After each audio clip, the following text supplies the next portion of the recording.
So I guess the most important overriding idea, it's where we start when we learn about logarithms, is that a logarithmic function is the inverse of an exponential function. So a very basic exponential function, I tend to use y equals 2 to the x as an illustration, but I could use y equals 5 to the x, y equals 0.5 to the x. I could use any base as long as the base is not 1, not 0, and not negative. It has to be a number either between 0 and 1 or a number greater than 1.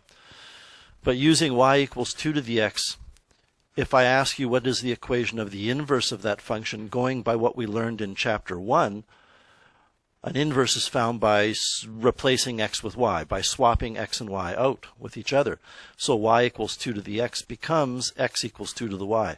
And I want to make it very clear that these two functions, and the inverse of an exponential function is actually a function. It will pass the vertical line test. These two functions are different functions.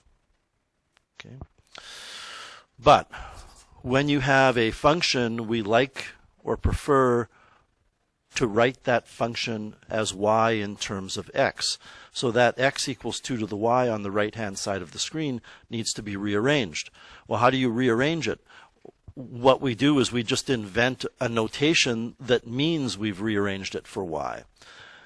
And if x equals 2 to the y, then y is equal to what we call the log base 2 of x, or the base 2 logarithm of x. Really, y is the, listen very carefully to this, this is subtle, but y is equal to the logarithm. That's what that statement on the bottom of the screen says. Y equals the logarithm. But I told you yesterday that a logarithm is an exponent. So all we're saying is y is the exponent to which you raise 2 to get x, and that's what the statement above on the right is saying. You need to be very adept, very good at converting an exponential statement to a logarithmic statement, or vice versa. These two things that I've written are not inverses of each other. They're just the same thing written in a different way. So with all that being said, can you take a look at your work and see if you have any questions you would like me to go over?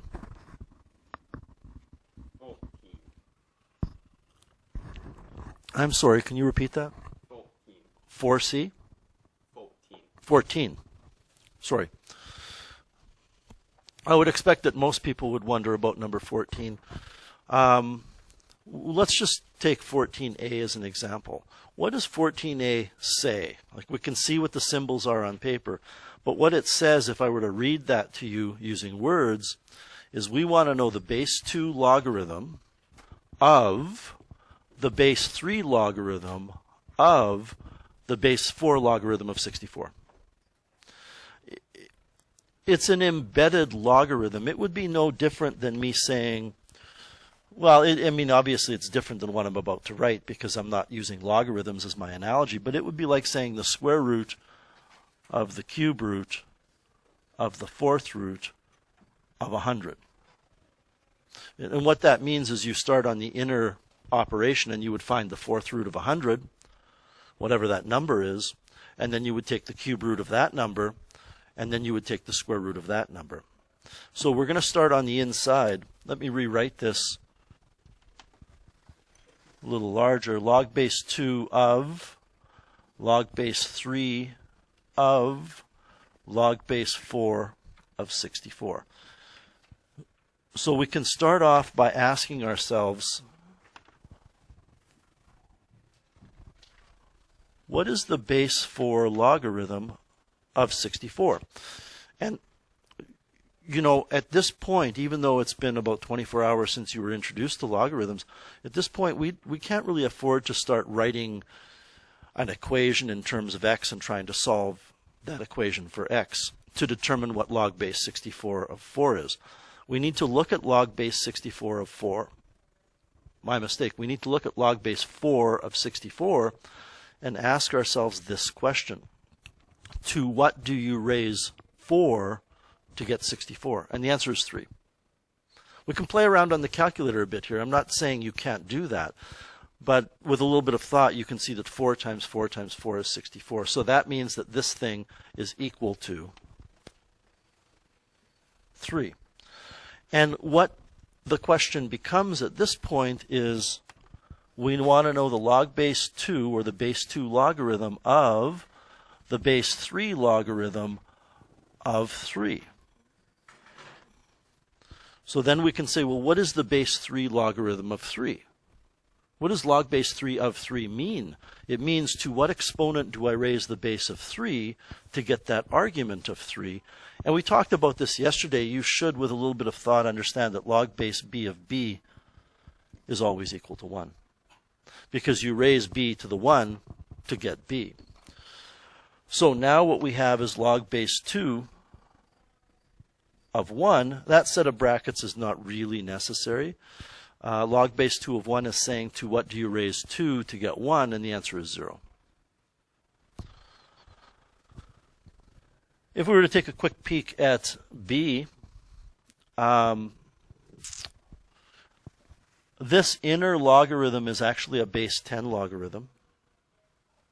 So log base 10 of 10 to the 16 is saying, to what do you raise 10 to get 10 to the 16?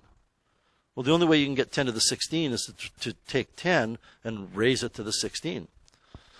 And one of the things we learned yesterday, I believe this was in our lesson as well, is that this is equal to n. So this would become log base 4 of log base 2 of 16. And now we're left with another puzzle. To what do we raise 2 to get 16? And the answer is 4. 2 raised to the 4 is 16.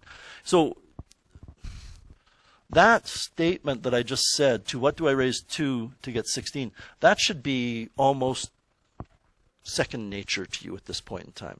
Even though logarithms are still new to you, you need to think of a logarithm that way. So this becomes log base 4 of 4, which is 1, because 1 is the exponent to which you raise 4 to get 4. Good? Other questions? Go ahead, Jason. 15? So we want to determine the x-intercept of this logarithmic function, which we'll learn more about transformations of logarithmic functions later. But just from an algebraic standpoint, any function has an x-intercept where the y-coordinate is equal to 0. And what that means is we're going to rewrite this equation, which is y equals log base 7 of quantity x plus 2, but we're going to replace y with 0. And we need to determine the value of x. One of the things that I've mentioned a few times already is that if you are given a mathematical statement or equation or problem, and it's a logarithmic and it doesn't make sense to you, rewrite it as exponential. Or if it's exponential and it doesn't make sense to you, which is rarer, then rewrite the exponential as logarithmic. So the base of 7, well, let's do it this way. 0 is the logarithm, which means 0 is the exponent to which you raise 7 to get x plus 2. So I can write 7 raised to the 0 equals x plus 2. 7 raised to the 0 equals 1, and now we've really whittled it down to a very, very simple equation. X will be equal to 1 minus 2, which will be negative 1.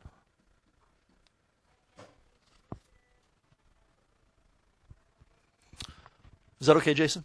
Okay, good. Other questions? Go ahead. 24, thank you. Again, a question that I would expect. These are all the questions that have been asked are ones that I would know I'm going to have to go over. This is a tough question, and if you knew something that you're going to be taught on Monday, it would become a lot simpler. Okay? What are we asked here? We're asked to determine the values of m and n if m is log base 2 of n, and 2m plus 1 is log base 2 of 16n. Like, where do you even begin? This is going to have to involve some kind of algebraic substitution, because I hope you see it. If you don't, I'll just point it out to you. This is a system of equations. One equation has m and n, and the other equation has m and n. So what I would do is I would rearrange. When you rearrange one equation in a system to substitute into the other, you want to rearrange the equation that will give you a simpler result. If I rearrange the equation on the right for m, I'm going to have like negative 1/2 plus 1/2 log base 2 of 16m. That's pretty complicated. And if I rearrange that second equation for m, it's going to get even worse, I believe. But what I'm going to take is, and we could, I suppose, just put log base 2 of n in here. But you don't know where to go from there. You would need a set of laws of logarithms, which we haven't learned yet. So what I'm going to do is rearrange this for n. I'm going to write 2 to the m equals n. And in the second equation where there's an n, I'm going to put 2 to the m. So I have 2m plus 1 equals log base 2 of 16, and I really think there should be a set of brackets around the 16n. But I'm going to put them here. And then times 2 to the m. So, and again, this is a really tough problem right now for us, but after Monday's class, if I remember, I'll go back and I'll show you, it becomes a very simple problem. Well, simpler. We need to figure out what this is. And this is where it becomes complicated. I'm ignoring the 2m plus 1. I do not want to, well, you know what? It occurs to me, I'm going to change my mind. Let's write this in exponential form. So I'm going to put the base of the logarithm, which is 2, raised to the 2m plus 1, and this is going to be equal to 16 multiplied by 2 to the m. Yeah, I think this is more straightforward, what I'm going to show you. Because now what you have is an exponential equation. And in the third lesson in this unit, we learned how to solve an exponential equation if we could write everything with the same base. And we can. On the left-hand side of this equation, we have a base 2. And on the right-hand side, we have the number 16, which can be written in base 2. And we also have another base of 2. This strategy is only going to work if you can find a common base. If you can't, then you have to solve it graphically. But 16 is 2 to the 4. We're multiplying by 2 to the m. And this is where it starts to come together. I think many of us start to see what's about to happen. The right-hand side of this, is that right? 2 to the 4 is 16? Yeah. The right-hand side of this will be 2 to the 4 plus m, because when you multiply common bases, the base stays the same. I know there might be a tendency for you to want to write the number 4 because you see 2 times 2. But the base remains the same. If you have x to the 11 times x to the 9, you get x to the 20. You don't get x squared to the 20. You get x to the 20. It's x times x. You get the base of x. So over here, it's 2 to the 4 times 2 to the m. You add the exponents, and then here we have 2 to the m plus 1. And now we're at the stage, Andrea, where we can say, since the bases are the same, we can set the exponents equal to each other. Go ahead. Can you repeat that a little louder, please? Right here?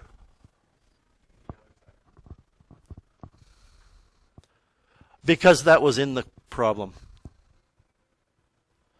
So what I did is I took, so are you okay at this point? Okay. What I did was, since n is equal to 2 to the m, and that came out of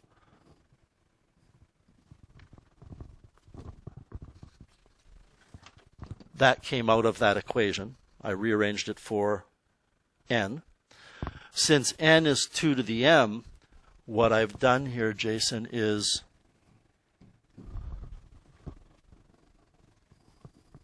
replaced in the second equation the n with 2 to the m. So that's where that equation comes from.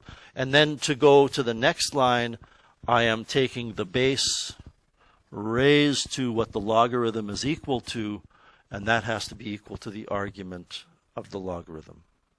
Okay. So now we can write m plus 1 equals 2m plus 1 equals m plus 4 and solve that equation, which you can do. Other questions? Jason. 21? Another problem that at its heart is a system of equations. You have one equation with m and n, and you have another equation with m and n. And go with the advice that I've given you. If you don't know what to do and they're logarithmic expressions, rewrite them as exponential. So when I rewrite this as exponential, the first equation becomes 3 to the 0 equals m minus n. The second equation becomes 3 to the 3 equals m plus n. So the first equation is 1 equals m minus n. That's kind of a sloppy way to do it. The first equation is 1 equals m minus n. The second equation is 27 equals m plus n. And now we're kind of in the realm of Math 10C, where you have a system of linear equations. I would simply add these equations, making the observation that I have a positive n in one and a negative n in the other, and get 28 equals 2m. These two n's reduce to 0. And that means when we divide by 2, m has a value of 14. And then you kind of have your pick of equations to use to find n. It doesn't really matter. I tend to want to think this would be the easier equation because there's no negatives. So we could write 27 equals 14, which is m plus n. And then we solve for n and get n is equal to, I believe, 13. Is that okay? All right. Any other questions before we move on today? Those are the 4 questions that normally everybody asks about. So again, a couple of them you could probably do in a simpler fashion if you knew what are called the laws of logarithms, which we will learn about on Monday. So we're going to move on today. When you look at the structure of the unit so far, we started off by looking at what exponential functions look like as a graph. Then we talked about the transformations of them. Then we learned how to solve exponential equations. So exponential functions, exponential transformations, exponential equations. Well, the pattern's going to continue. Today we will look at logarithmic functions. Well, yesterday we looked at logarithmic functions. Today we're looking at transformations, and then we're eventually going to get into the equations. Like any transformation of any function, you should already know how to deal with it, because a, b, h, and k do the same thing to any function, whether it's a linear, quadratic, cubic, exponential, logarithmic, trigonometric, it doesn't matter. A, b, h, and k do the same thing. So we're going to be looking at the transformations of logarithmic functions. Then we're going to start to, we have 2 other little things here. There's 3 kind of mini lessons in this. The second thing is we're going to be solving applications of logarithmic functions. It turns out in nature sometimes logarithms rear their ugly head, and the equation that describes something in nature contains logarithms. So we're going to have to work with that. And then we're also going to be introduced to something called the change of base formula, which is on your formula sheet. To begin with, let's take a look at example 1. Use transformations to sketch y equals log base 3 of x plus 9 and then plus 2. Well, we have to start off by knowing what log base 3 of x looks like. And I'm going to sketch log base 3 of x on here so that I know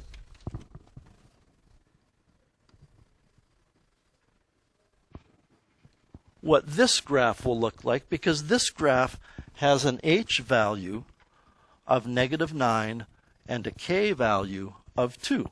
If we can sketch y equals log base 3 of x, then log base 3 of quantity x plus 9 and then plus 2 will be that graph we sketched, shifted 9 to the right and 2 up. That's all there is to it. But in order for me to know what log base 3 of x looks like, I have to actually start off with, and I do, I'm not just saying you do, I have to start off with y equals 3 to the x. That's a graph I'm familiar with. Then I'm going to graph the inverse of that, which will be the logarithmic base 3 of x function.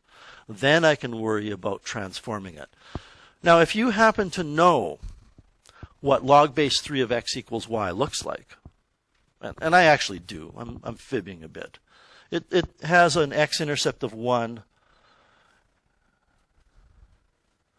and it will go through those points. It's the opposite or inverse of an exponential function. With the exponential function, when x goes up by 1, y gets tripled. So with logarithmic, when y goes up by 1, x gets tripled. But, oh, by the way, I'm going to erase that because I used green. What I just put are dots on the red function. So if you wanted to sketch 3 to the x, it looks like this. Right? And I don't really know that we need to sketch 3 to the x. I'm just saying that's what it looks like, and we should be aware of that visual. So what is the inverse, which is log base 3 of x, going to look like? Well, we swap all the x coordinates. The y-intercept was at 0, 1. Now we have an x-intercept at 1, 0. This point right here is at 1, 3, which means the inverse will be at 3, 1. I don't really have room to show another point here, but the next green point would be at 2, 9. Which means if we switch the coordinates, it goes to 9, 2. And I don't know what to tell you. That sounds horrible. You have to know that those are key points on y equals log base 3 of x. You have to get there somewhere. You also need to know that there is a vertical asymptote for log base b of x functions. And what the logarithmic function looks like,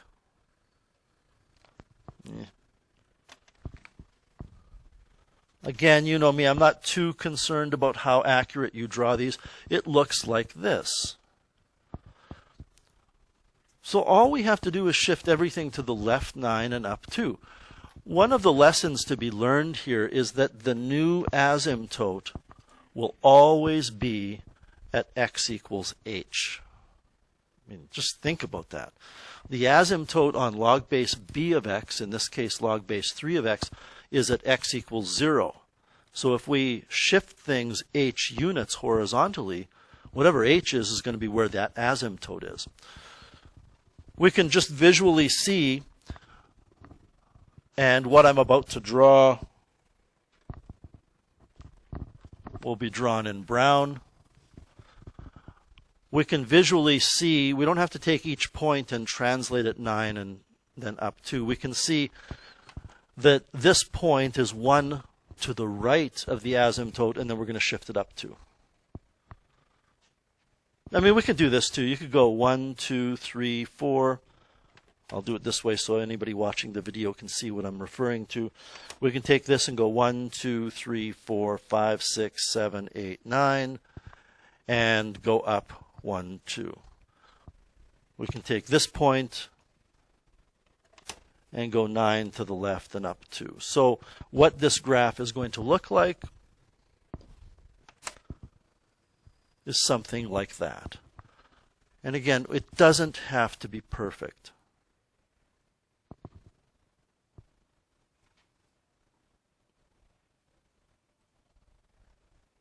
I was just checking the points. Any questions with getting that graph? All right, let's answer the questions then. What's the equation of the asymptote? x equals -9. It will always be x equals h. What is the domain and range? Well, the domain is x is greater than 9 because the graph lies entirely to the right of the asymptote. -9. Thank you, Farhan. X is greater than -9, but not greater than or equal to because it's asymptotic against that line. It never touches. Which is x is greater than h. Could it ever be x is less than h?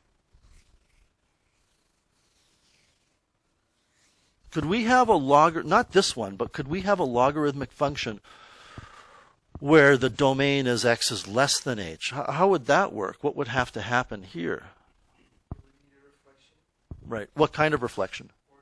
Right. Which would mean b would be negative. You would have to have a horizontal reflection. The range, y is any real number. And then we get to x and y intercepts, which is kind of the question that Jason had asked about to start us off this morning. Our equation is y equals, I'm going by memory here, so you might need to jog it for me, but I think this is the function. Okay, so how do you find a y-intercept? A y-intercept is found by making x equal to 0. So we rewrite this equation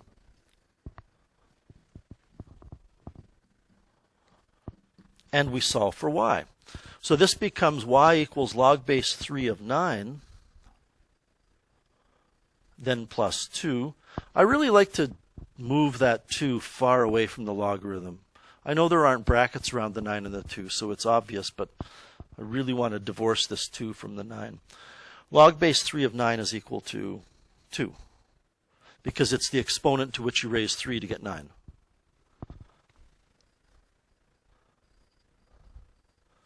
So you get a y-intercept of 4.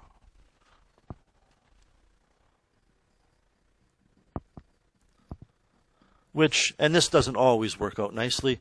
You can see looking at our graph that the y-intercept is 4. It's not always going to work out that way, so you can see it as an integral number. The x-intercept, by the way, if you take a look at the graph here, I did kind of a sloppy job on the left-hand side of this curve, but this curve comes down against the asymptote. So the x-intercept is going to be very close to -9. It has to be. To find the x-intercept, we are going to remember that for an x-intercept, y equals 0. So we rewrite the equation as 0 equals log base 3 of x plus 9, then plus 2. So ideally, what I would like to do here is rewrite that in exponential form, but it's not quite ready to be translated yet. And the problem is that plus 2 at the end. If I subtract 2 from both sides, now it's ready to be translated, because now I have those three things. I have the base of the logarithm, I have the argument of the logarithm, and I have what the logarithm is equal to.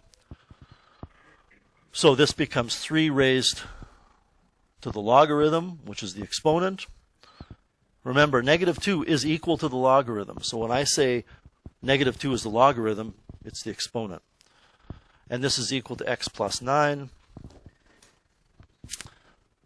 I know you probably want to go to your calculator, but 3 to the -2 is 1 over 3 squared, which is 1 over 9. Equals x plus 9. So x will equal -9 plus 1 over 9, which I think is -80/9. Am I right?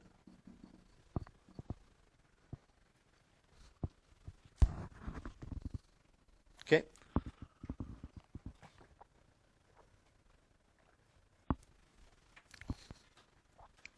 So the x-intercept is at -80/9.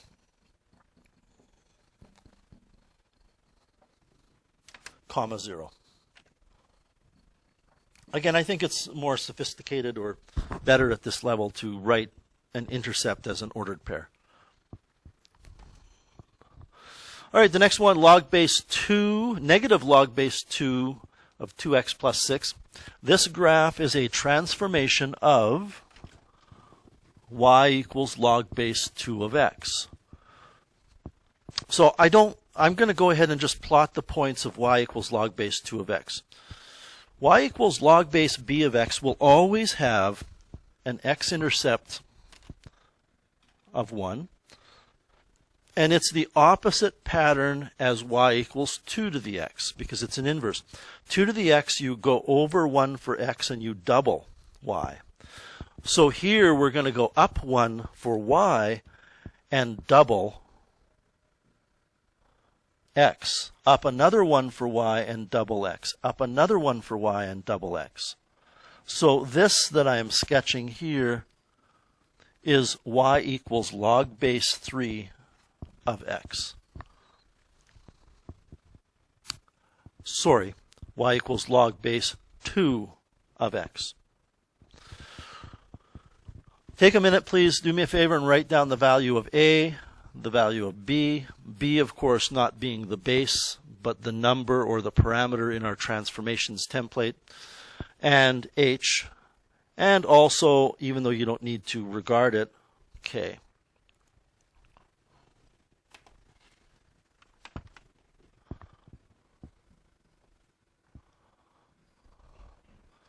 I think it's pretty clear that a is negative 1, which is going to reflect the graph vertically. I think it's also clear that b is 2, which is going to take every point and stretch it horizontally by a factor of a half. Can somebody tell me what the value of h is? Jason? Positive or negative? Actually negative. And I'm glad that you factored the 2 out. When we factor the 2 out, which you need to, we have negative 1 log base 2 of 2 and then x plus 3. Remember that h is always the opposite because it's x minus h. So if x minus h equals x plus 3, h is actually negative 3. So what we're going to do with these points is reflect them vertically, stretch them horizontally by a factor of 1/2, and shift them 3 to the left. Just to begin with here, let's begin at the end. After we reflect, after we stretch, things are going to be shifted to the left 3, which would mean the asymptote is going to land at negative 3. Even though the shift happens after the stretches and reflections, we know that that's going to be the result, because reflecting and stretching that asymptote doesn't change anything. I don't think there's really a quick way to do this. You have to take all the points and do these transformations. So I take this point here that I've just highlighted in brown. I reflect it vertically. Nothing happens. I stretch it horizontally by a factor of a half. Now it's only half away from the asymptote. And then I'm going to shift it 3 to the left. Well, then it's going to be half away from the asymptote in the new function. We do the same thing, and you don't have to draw big blobby points like this. I'm just doing this. We do the same thing with this. I reflect it vertically. I stretch it horizontally by a half, which puts it 1 away from the asymptote. I shift it 1, 2, 3 to the left, and sure enough, it's 1 away from the asymptote.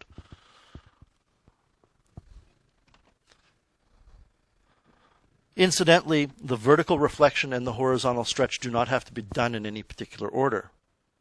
I could stretch it horizontally and then reflect it. But if I reflect this vertically, it goes to that location. I stretch it horizontally by a half. It will be half as close to the y-axis. I shift it 1, 2, 3 over, and you get the idea. Let's do the last one. I hope you get the idea. We reflect this vertically, so it's going to be 3 below. It is currently 8 away from the y-axis, so stretching it horizontally by a factor of a half will put it 4 away, and I shift it 1, 2, 3 to the left. Your graph is going to look like this.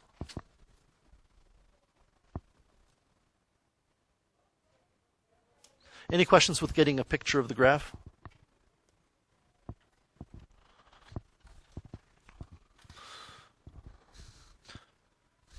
I'm going to point this out now. If you could, and you can't, because I haven't told you how, if you entered this into your graphing calculator, don't even bother to try, okay? If you did, that's what it would look like, and it's very deceptive. Your calculator doesn't know what to do with very steep curves. This curve that you're looking at on the board goes up forever. I'm pointing that out for later because some of you will learn how to graph these at some point, and you'll go, it looks like the range is y is less than or equal to 5. It's not. Okay, what is the equation of the asymptote? Well, it's at x equals -3. The domain and range, x is greater than -3. The range, y, is any real number. X and y intercepts. Can we tell any of the x and y intercepts by just looking at the graph? Yeah, we can. -2.5 is the x-intercept. And if you were to take the equation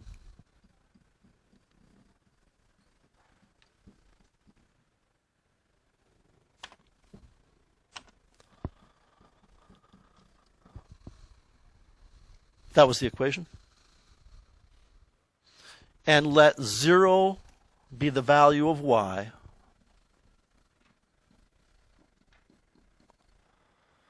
we can multiply both sides by -1 to get rid of that negative.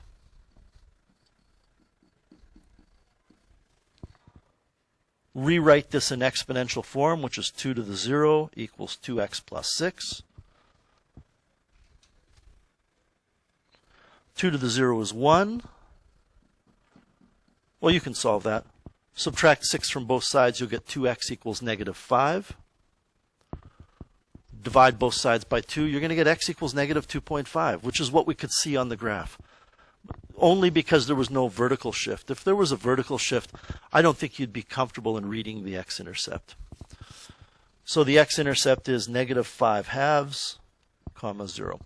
The y-intercept is less work because for the y-intercept, all we do is we change x to 0,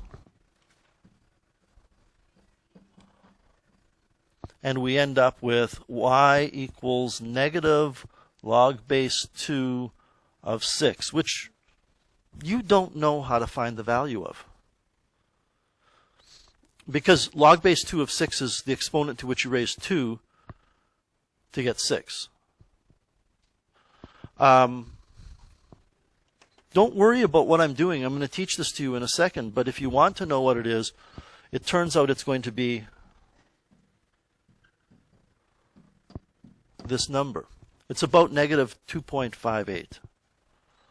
And you know, if you want to make a note of what I did there and learn something from it, you can, but I will teach this to you in a bit. About -2.6. No, that's not bad, eh? Looking at it. So, you know, what can you put for the y-intercept here? The y-intercept is at 0, whatever -log⁻² of 6 is.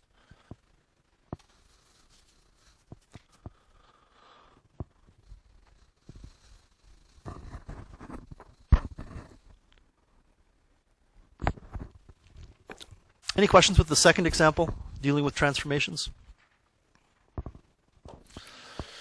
Okay, example 3. In each case, the red graph, and I understand that you don't have colors on yours, but I've put in your handout red graph and blue graph. The red graph is a transformation of the blue graph. What that means is the blue graph is the original graph, and the original function is y equals log⁻4 of x. How can I get that red graph? Well, you'll see there's 2 key points there. Both of these graphs have the same asymptote. The only thing that's changed about those 2 points is the horizontal position. So I suppose you could argue that maybe to get the red graph, we're going to shift the blue graph. But if you shift the blue graph, the asymptote would be somewhere else. As well, if you shifted the blue graph, you'd get the exact same shape as the red graph. And it has a different shape. The red graph is squished horizontally. The blue point here is 4 away from the y-axis, but that point gets transformed to 1 away, which means we are talking about log base 4 of 4x because the horizontal stretch factor is a quarter. And if the horizontal stretch factor is a quarter, then b is 1 over 4.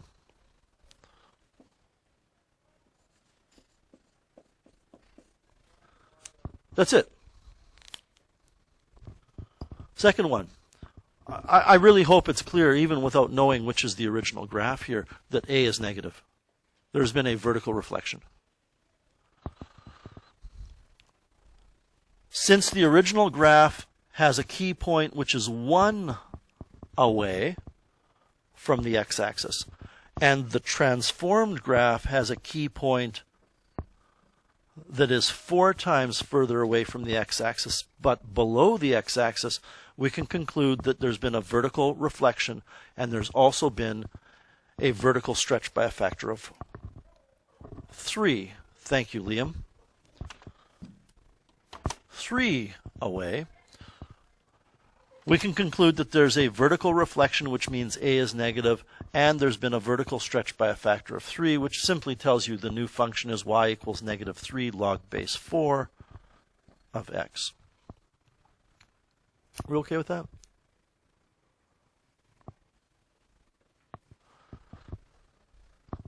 All right. Determine the domain of the graph of this function. This may look like a very complicated question, but it's quite simple, because you should understand that logarithmic functions have a vertical asymptote, and that means the graph will always be to the right of that asymptote or to the left of that asymptote. And with zero transformations, logarithmic functions are always to the right of the asymptote. They look in general, everybody, y equals b to the x in general.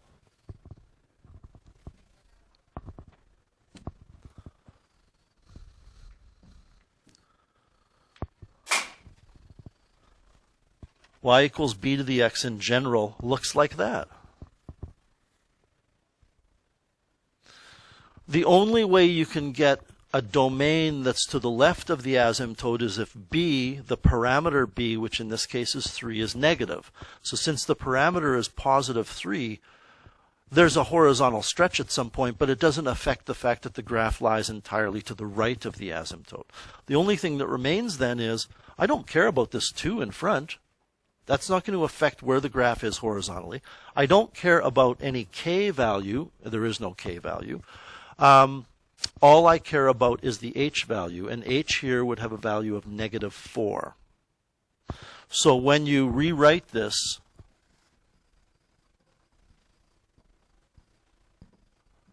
you're going to see that h is negative 4, which means that asymptote will be over at negative 4, which means the graph is going to have a domain of x is greater than negative 4.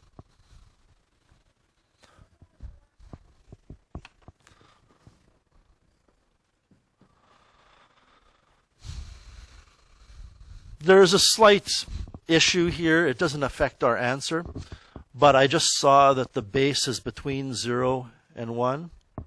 This is what a logarithmic function looks like if the base is more than 1. If the base is between 0 and 1, it turns out it looks like that, because it has to be a reflection of this exponential function with a base less than 1. It doesn't affect the location of the domain or the asymptote. All right. There's something called the change of base formula on your formula sheet. And this is right on your formula sheet. If you want, you can grab your formula sheet and take a look at it.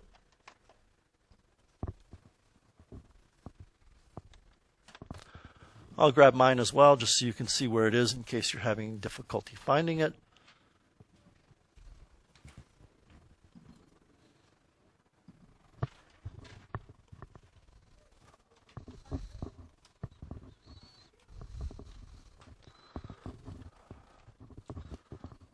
Where it is. There it is. There's a whole bunch of logarithmic stuff there, but right under laws of logarithms, the final equation or statement is log base b of c equals log base a of c over log base a of b. Man, why do we want to use a change of base formula? The answer is that your calculator only handles base 10 logarithms. That's not entirely true, because this ln key is also a logarithm. It's a type of logarithm, but we don't worry about it in this course. It's called the base e logarithm. So this logarithmic key, log, is base 10. And if you ever are interested in finding a decimal value of something, like, for example, this Y-intercept, you would need a base 2 key, and you don't have a base 2 key. But we have a change of base formula. And what this formula says is if we had, I'm going to go with log base 6 of 24. We want to rank these logarithms, so we want to know what log base 6 of 24 is. By the way, you should know it's somewhere between 1 and 2, because 6 to the 1 is 6, and 6 to the 2 is 36. But what we would say is, you know what, I want to convert this into a base 10 logarithm. And if you look at the change of base formula, you introduce a new base, any base you want. I'm going to introduce base 10 because that's the key that I have access to.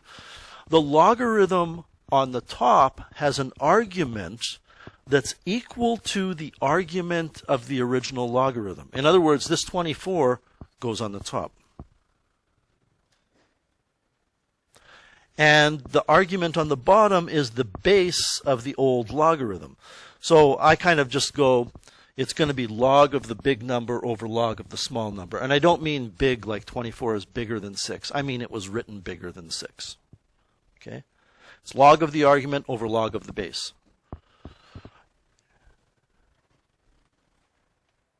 Just before we do that, remember that we had negative log base 2 of 6. Look at what I entered into my calculator to determine that.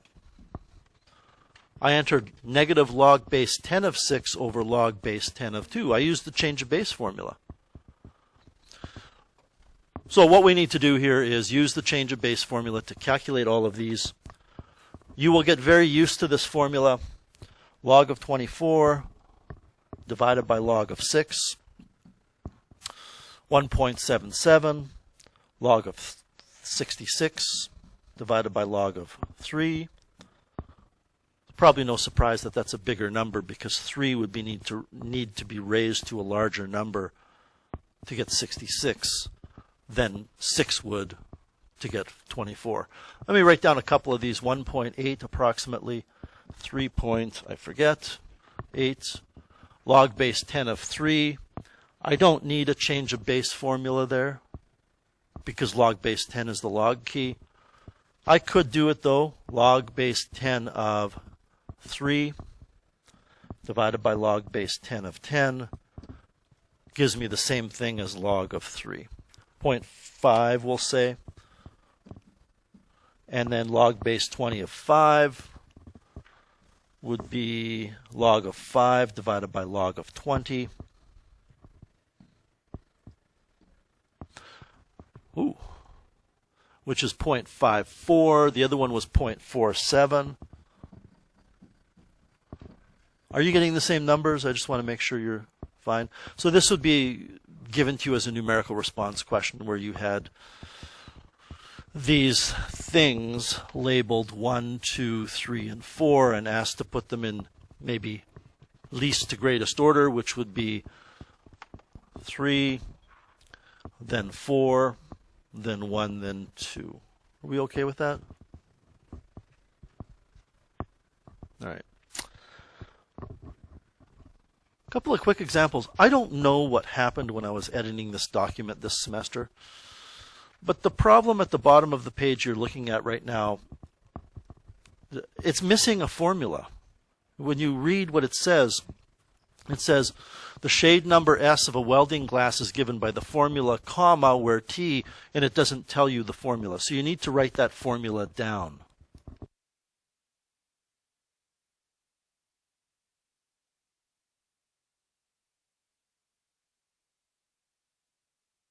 The other thing is that in your printed copy, it says what does yours say, percentage or fraction? Yours says percentage? I want you to change it to fraction. Oh, come on.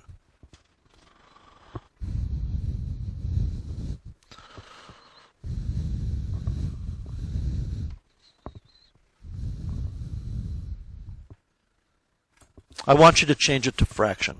I don't know what's going on here with my smartboard.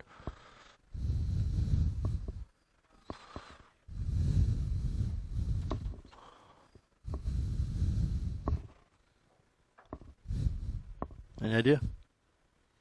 That ever happened to you?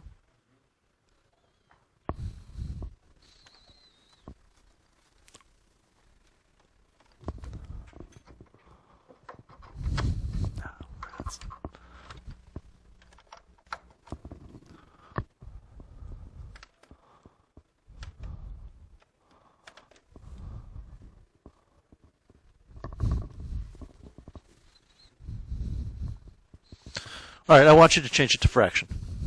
I could reboot my computer, but I just want to move on here.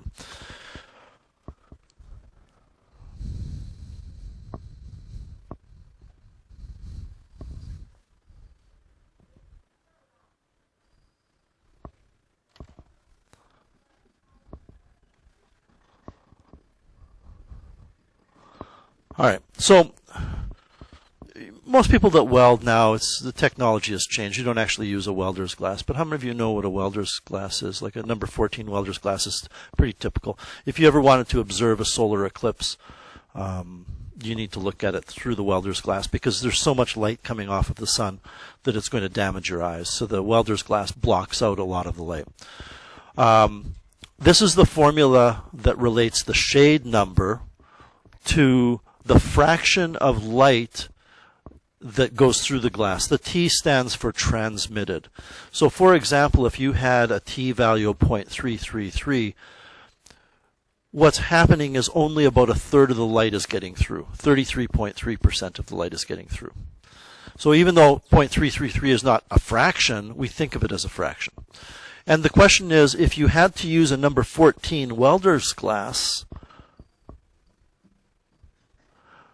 to look at a solar eclipse, what is going to be the fraction of light that is allowed through? And that means you're going to replace in this formula S with 14 and solve this equation.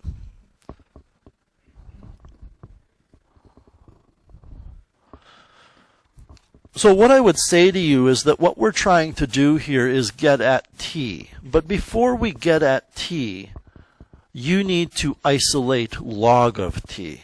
All those other things, those numbers in that negative, need to be shuffled out of the way somehow.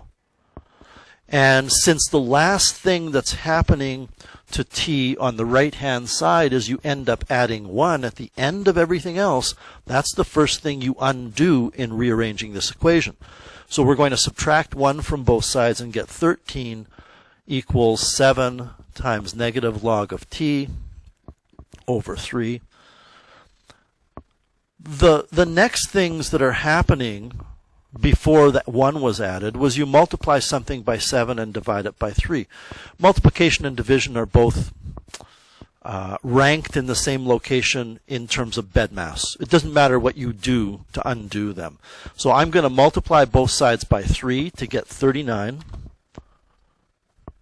equals, and I might as well just say negative 7. 7 times negative log is negative 7 log of that thing. Now I can divide both sides by 7, negative 7 rather, and I get 39 over 7 as a negative number equals log of T. So that the first part of this rearrangement is just moving those numbers around. Now what? I mean, I know what, but I want to know if you know what we need to do here. Or not need to. What do you want to try? I mean, you're not going to roll dice to get an answer, but there's got to be something you can try here. And I've already told you that you try this thing whenever you don't know what to do. Andrea, do you remember what we want to do in general? Do you remember what it is we want to do in general to a logarithmic statement if we don't understand it? No? Farhad? Change it to exponential. But then you have to recognize that there's no base here, but if there's no base, it's base 10. So we get to the stage where we can say that t is equal to 10 raised to the negative 39 sevenths, which is negative 5.5 something.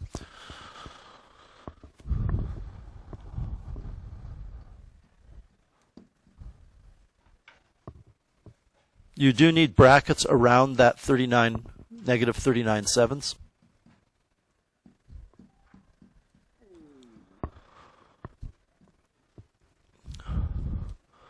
Do you get the same number? Okay, what is that? That's 0.0000268. This is a fraction, it's not a percent. 100% is 1. So this is our answer. But to give you an idea of what this welder's glass is doing, if we take 1 and subtract that, 1 being like 100%, the welder's glass, a number 14 welder's glass, is stopping 99.9997% of the light. Like, unless you're using it to look at a lot of light, like welding or the solar eclipse, you're blind to things around you. You can't see anything. All right, we have one more. And when I first read this, I thought, come on. Math teachers and math textbooks are famous for inventing things that I would call contrived. They're not real. They make up a problem and say this is what nature does in order to give context to the math. This is actually true.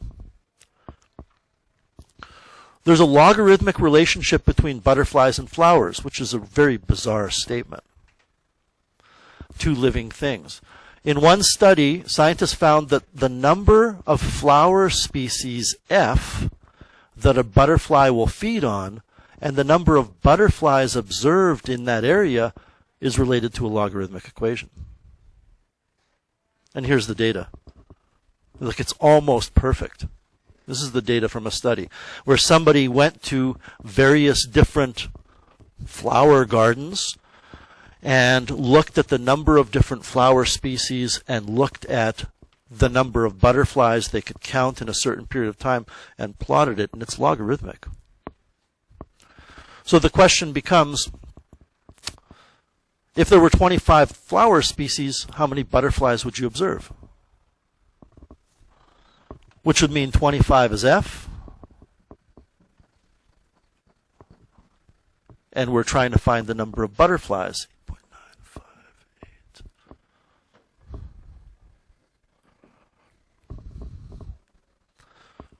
Right, well, what you have to do is get rid of those numbers to get log of b by itself. And this is just a linear equation other than the fact that there's a logarithm. You're going to add 2.641 to both sides to get 27.641 equals 8.958 log b. Then you're going to divide both sides by 8.958 and get 3 point something.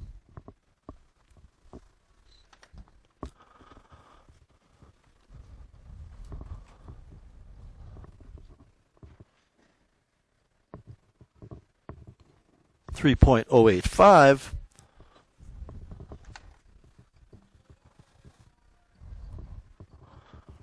And then since this is a base 10 logarithm, the number of butterflies would be 10 raised to that number.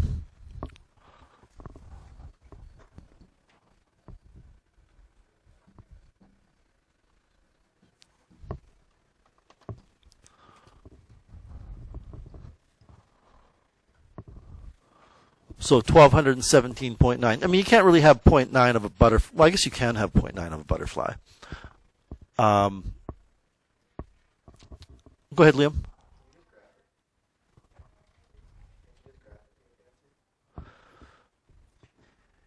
Yes.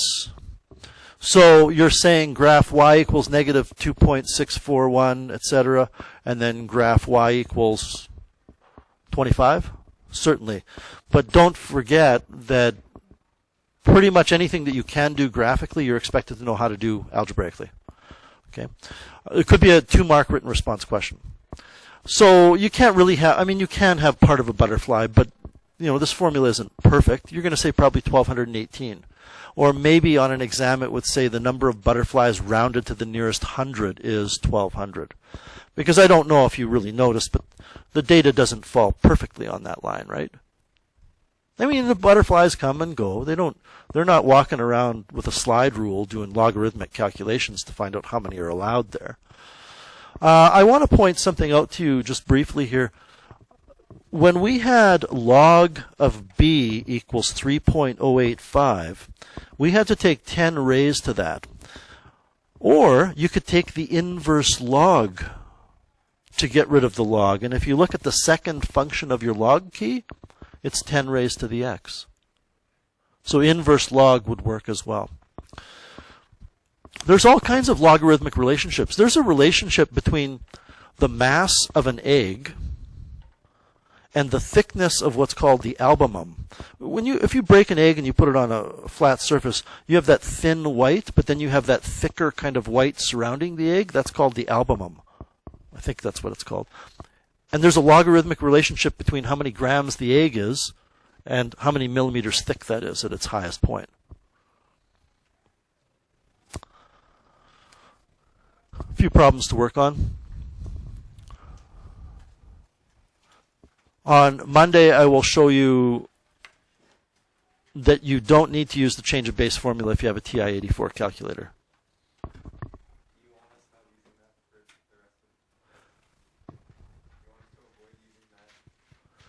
So you've already discovered that? You can use it. I don't care. But if it were a written response question and you had to change a base, you would have to use that formula and write it in specific terms.